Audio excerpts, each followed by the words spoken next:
پہلا سوال آپ کا تھا، یہ ایک علمی سوال ہے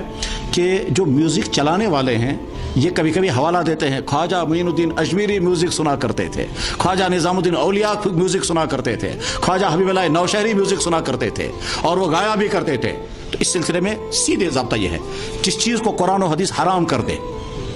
اس چیز کو اگر کوئی بزرگ کر رہا ہو اس بزرگ کے کرنے سے وہ حلال نہیں ہوتا۔ پہلی بات یہ سیدھے سارا میڈیکل کہہ رہا ہے صاحب سگریٹ آپ کی صحت کے لیے نقصان دہ ہے، ٹھیک۔ اس کے بعد اگر ایک آدمی کہتا ہے صاحب نیوٹن سگریٹ پیتا تھا اور تب تک وہ کر ہی نہیں پاتا تھا کچھ جب تک وہ سگریٹ نہیں پیتا تھا، تو کیا اس کی وجہ سے اس کے نقصان ختم ہو جائیں گے؟ ٹھیک۔ اگر کوئی آدمی یہ کہے گا کہ صاحب سنیے تمباکو انسان کی چھاتی کے لیے بے انتہا مضر ہے، اور آپ کہیں گے ہمارے فلانا صاحب جو بہت بڑے سیاسی لیڈر تھے، جو بہت بڑے مذہبی رہنما تھے، وہ سگریٹ پیا کرتے تھے، تمباکو پیتے تھے، اس کی وجہ سے اس کے نقصانات ختم نہیں ہوتے ہیں۔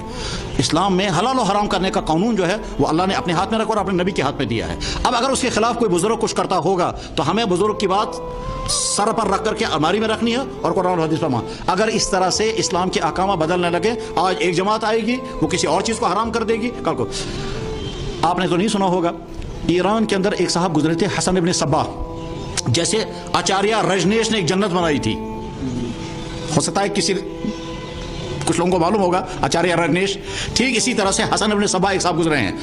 وہ باقاعدہ یہ کہا کرتا تھا کہ یہ بیوقوفی ہے اپنی بہن دوسروں کو دے دو، دوسروں کی بہن سب سے بہترین بات یہ کہ اپنی بہن کے ساتھ نکاح کرو، کیونکہ ہم جانتے ہیں اسے وہ ہمارے گھر کی ہے، وہ ہماری ماں کی خدمت کرے گی، نہ ساز ہوگا جھگڑا ہوگا، میں اس کے کیریکٹر سے واقف ہوں، اس لیے یہ غلط بات ہے کہ اپنی بہن کو تو کسی اجنبی کو دے دو اور اجنبیوں کی لڑکی اپنے گھر کے لیے لاؤ اور طرح طرح کی پریشانیاں پیدا کر دو۔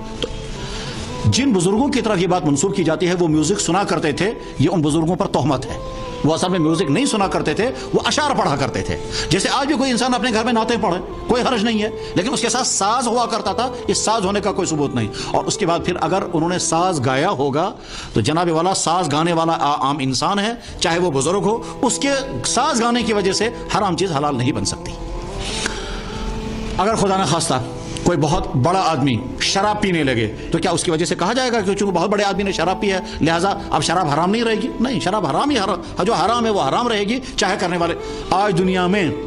اکثر مسلمان طرح طرح کے حرام کاموں کو کر رہے ہیں، تو کیا کوئی کہہ سکتا ہے کہ مسلمانوں کی چونکہ میجورٹی اس کام کو کر رہی ہے لہٰذا اس کو حلال کیا جانا چاہیے؟ کہ نہیں، جو حرام ہے وہ حرام ہی رہے گی۔ ان بزرگوں کی طرف سے حوالہ دے کر کے جو لوگ کہتے ہیں خواجہ نظام الدین اولیاء، خواجہ معین الدین اجمیری، خواجہ حبیب اللہ نوشہری، ان کی طرف منسوب کر کے پھر یہ کہنا کہ یہ میوزک حلال ہے، ایسا بالکل نہیں۔ ساتھ میں یہ جو میرے بھائی نوجوان نے بتایا بالکل صحیح کہا، یہاں پورا ایک طبقہ ہے جن کا کام ہی ہے رات کو گانا گانا، وہ وارسی طبقہ، اور وہ رات کو میوزک چرس پینا، رات کو گانے گانا، اور وہ کہتے ہیں روحانی نماز پڑھنی، کھانا تو کھائیں گے پلیٹ میں، نماز پڑھیں گے روحانی۔ یہ دراصل گمراہی ہے، اس کے علاوہ اس کی کوئی حقیقت نہیں ہے۔ جس چیز کو اللہ کے نبی نے حرام کر دیا اس کو دنیا کی کوئی طاقت حلال نہیں کر سکتی۔